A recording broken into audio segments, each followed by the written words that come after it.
This video will demonstrate how to build a random forest classification model to predict if a passenger survives or dies on the Titanic. Before we can start modeling the data with the random forest algorithm, we need to first import the random forest classifier from the sklearn.ensemble library. I've also imported a bunch of other Python libraries that we're going to use throughout the video here. The next step is we need to load our data set. So we need to load the Titanic data set and we need to analyze it a bit. So the one thing that's awesome about random forest is that you do not need to create dummy variables for any field that has string data. Instead, all you need to do is change that field from string to numeric data. So for example, the gender column here, all we need to do is just change the male and female categories to numeric values to use in the random forest.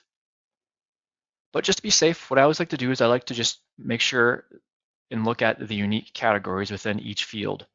So this gender column has only male and females in it. So that allows us to then just write a quick where statement that says if the gender equals male, we're going to give it a 0.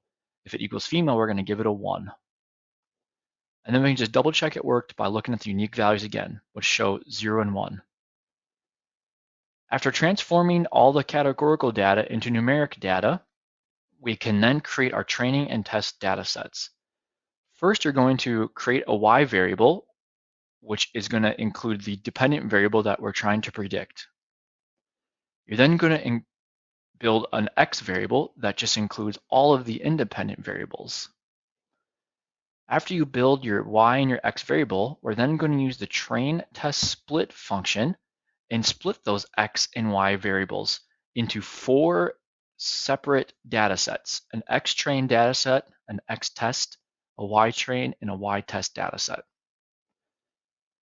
Within the train test split function here, we want to make sure that we specify the test size. So I'm going to set aside 20% of the rows to test our random forest algorithm on. That means we're going to train our random forest on 80% of the rows.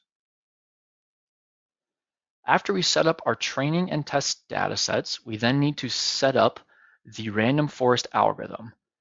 So I'm going to assign it a variable rf, and then we're going to use the function RandomForestClassifier. And within the RandomForestClassifier, we need to specify a few arguments. The first one is the criterion equals Ginny.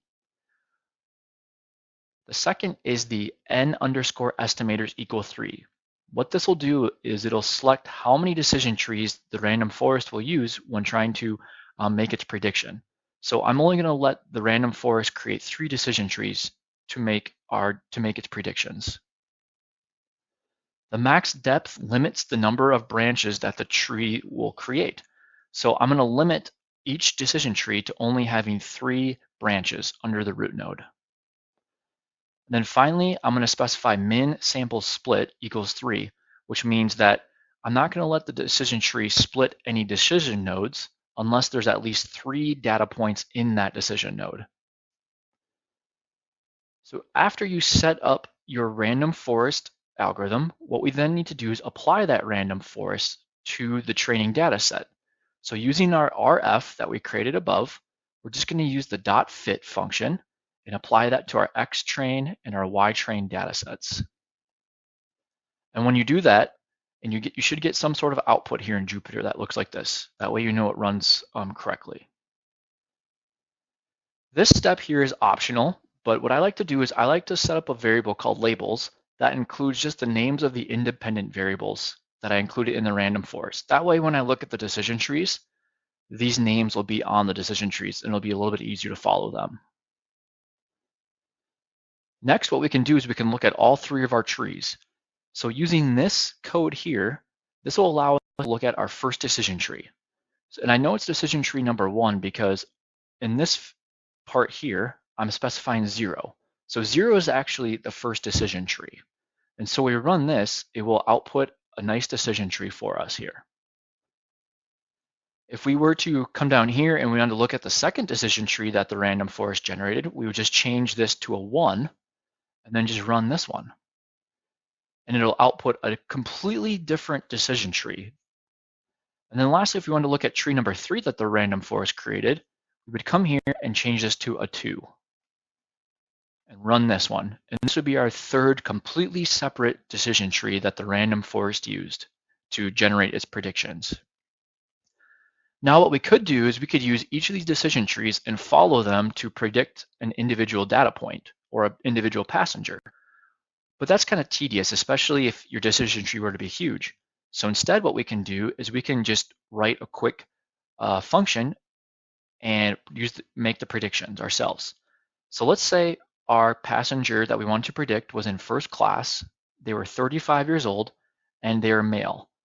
We're just going to build that into a new data frame here, and then we're going to take that data frame and use the predict function on our random forest to try and predict that passenger. And when we run that, we get a 0, which means that this passenger died on the Titanic.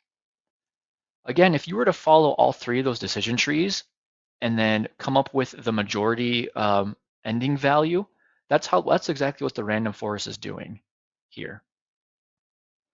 After we've created and tested our random forest on the training data, we then need to see how well it does with data it hasn't seen. So we're going to put the test data into the random forest algorithm here. So first of all, we're going to make the y-test dataset a data frame. And then we're going to create another column on the y-test data frame called predicted. And then again, we're going to use the predict function on our random forest, and then use the x_test dataset with our independent variables. And this is going to apply our random forest to the x-test dataset.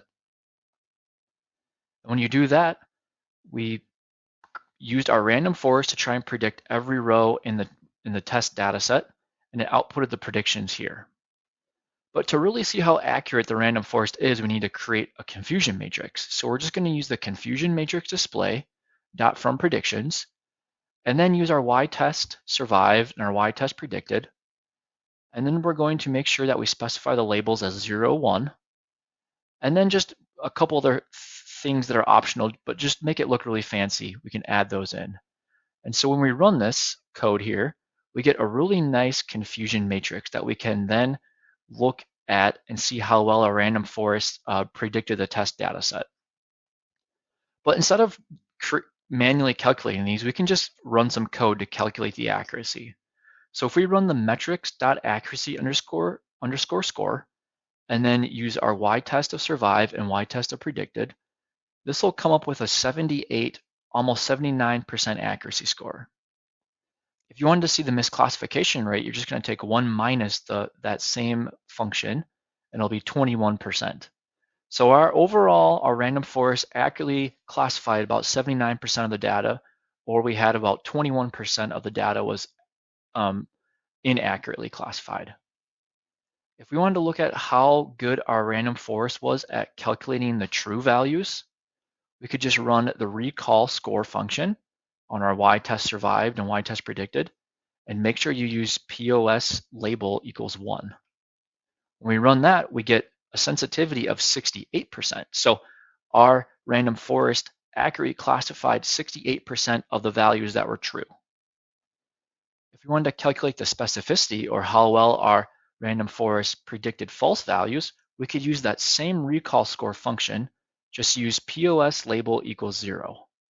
And when we run that, we get 85 or almost 86%.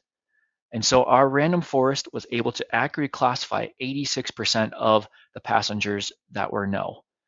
And so when you look at it, our random forest is much better at predicting 0 or false values compared to predicting true or 1 values. If this video is helpful, please like and subscribe to my channel at Reasonable Data Science.